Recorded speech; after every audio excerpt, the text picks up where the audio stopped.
La France aussi vient d'autoriser à l'Ukraine de frapper à l'intérieur de la Russie. Les amis, cette guerre sera totale.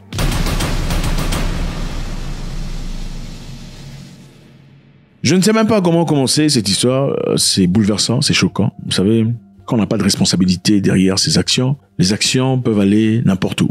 C'est facile d'envoyer les enfants des autres à la guerre. Surtout quand on n'a pas d'enfants ou on n'en veut pas, d'accord? On n'en souffre pas. Il n'y a pas de ligne rouge en matière de soutien à l'Ukraine, a déclaré le ministre français des Affaires étrangères à la BBC. Donc, Jean-Noël Barrot a déclaré que l'Ukraine pourrait tirer désormais des missiles français à l'emporter sur la Russie. Et c'est dans une logique de légitime défense. Mais il n'a pas confirmé si les armes françaises ont déjà été utilisées dans le combat. L'Ukraine doit pouvoir neutraliser des cibles militaires en Russie lorsque ces cibles permettent à la Russie d'agresser les Ukrainiens. C'est un principe de légitime défense et il est reconnu par le droit international, même avec des missiles s'il le faut. Donc, l'Ukraine peut se servir des armes à l'emporter d'origine française pour frapper à l'intérieur de la Russie, sans difficulté. Et ça, malgré le fait que Poutine ait répondu, il y a quelque temps, en usant de Oreshnik, le nouveau missile russe. La France poursuit sa route, soutenant ainsi les États-Unis et l'Angleterre, en autorisant l'Ukraine à frapper à l'intérieur du territoire russe, usant des matériels français. Mais est-ce que le matériel français a déjà été utilisé en Ukraine pour frapper les Russes? Ils n'ont pas voulu confirmer cela, parce qu'évidemment, ce serait aggraver les histoires. Il dit le principe est posé. Nos messages au président Zelensky ont été bien reçus. Alors, après qu'on lui ait demandé si ceci pourrait dire, puisque le soutien pour l'Ukraine évidemment est manifeste, que les troupes françaises pourraient se présenter au combat, il a déclaré « Nous n'écartons aucune option ». C'est-à-dire que la France est prête pour aller s'engager à la guerre, même si Vladimir Poutine répondait de manière farouche, les Français et même les militaires, puisqu'il dit « Nous n'écartons aucune option », seront prêts à aller faire la guerre. Nous soutiendrons l'Ukraine aussi intensement et aussi longtemps que nécessaire. Pourquoi ? Parce que c'est notre sécurité qui est en jeu. Chaque fois que l'armée russe avance d'1 km carré, la menace se rapproche d'1 km carré de l'Europe. Voilà ce que déclare M. Jean-Noël Barrot. Donc la menace de la Russie s'approche de l'Europe. Est-ce qu'on pourrait dire que les Russes sont une menace pour l'Europe? On se pose la question. Est-ce que les Russes menacent-ils vraiment d'aller en Europe? Risquent-ils d'aller prendre des territoires en Europe et annexer à la Russie? Point d'interrogation. On ne peut seulement regarder dans le passé pour essayer de voir. Dit-on, si tu veux savoir ce que quelqu'un fera dans le futur, il suffit de regarder ce qu'ils ont déjà fait dans le passé, n'est-ce pas? On s'en revient en 1880 quelques.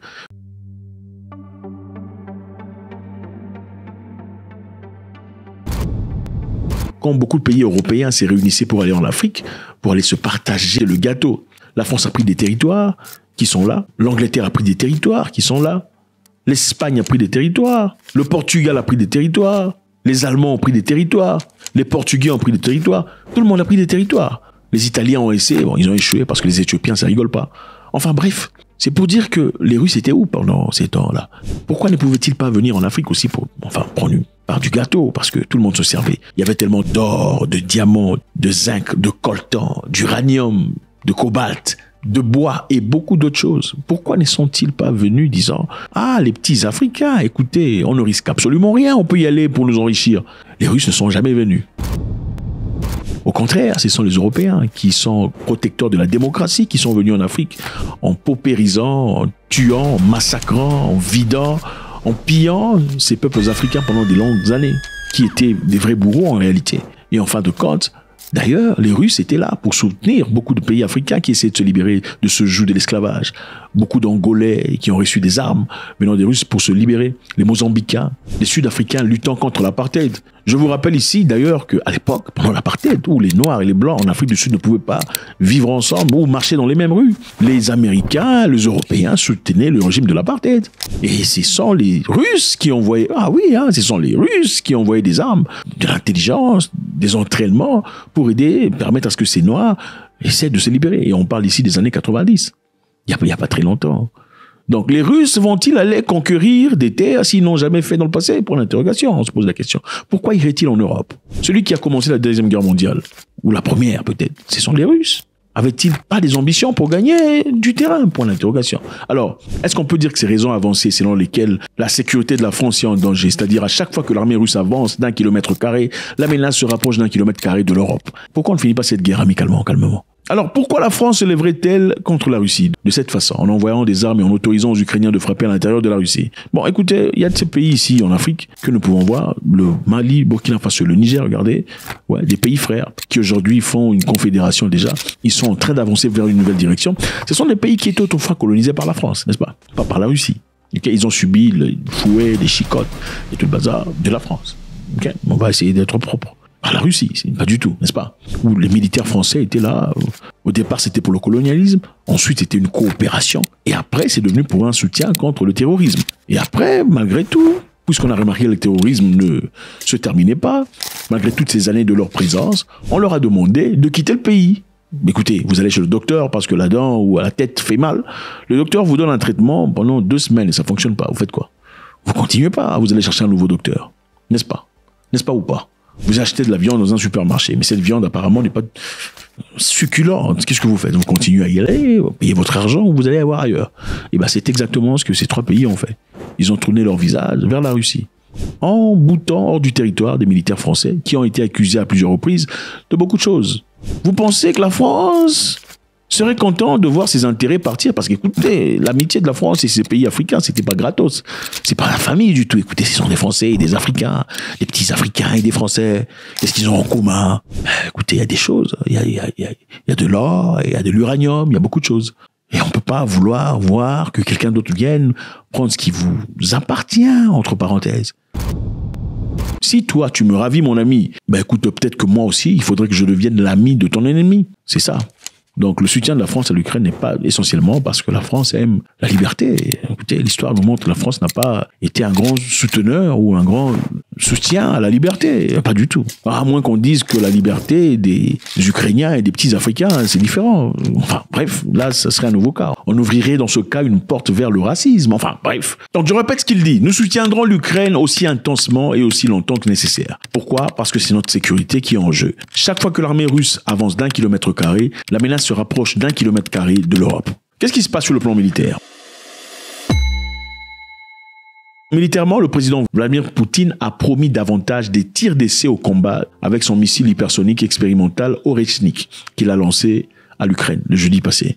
Donc ils vont continuer à se servir dans le combat.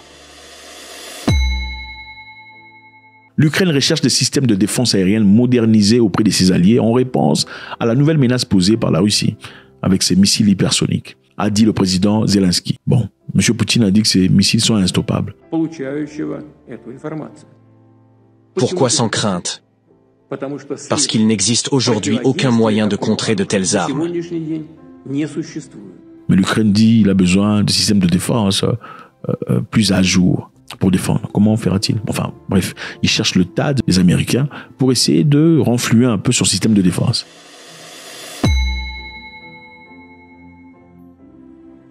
Les experts estiment que Orechnik peut avoir une vitesse de 10 fois supérieure à celle du sang pour atteindre des cibles situées à 5000 km. Ce n'est pas de la rigolade. Vous savez, dans le passé, les gens pensaient que la vraie peur, c'est seulement les bombes atomiques. Mais je pense que la Russie nous montre manifestement que ce n'est pas le cas. On peut vous bomber sans vous bomber atomiquement, mais vous cabosser correctement.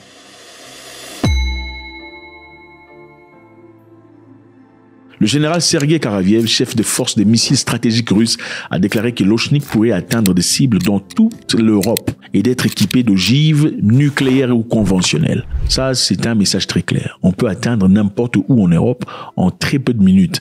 Et on peut aussi équiper ces missiles des ogives nucléaires. Donc on peut vous détruire. Ce sont des messages simples. Donc on va vous... C'est systématique.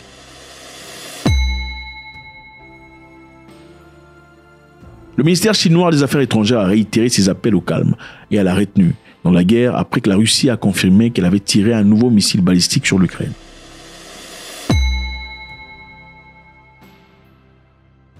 Le Premier ministre polonais Donald Tusk a déclaré que la guerre entrait une phase décisive avec un risque réel de conflit mondial. Il faudrait prendre les choses au sérieux.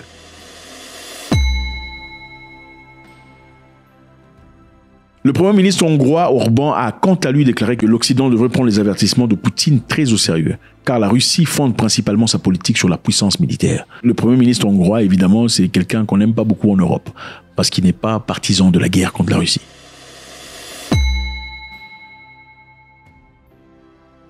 Le Le dirigeant nord-coréen Kim Jong-un a averti que jamais auparavant la menace d'une guerre nucléaire n'était aussi grande et a accusé les États-Unis d'avoir une politique agressive et hostile envers la Russie et Pyongyang.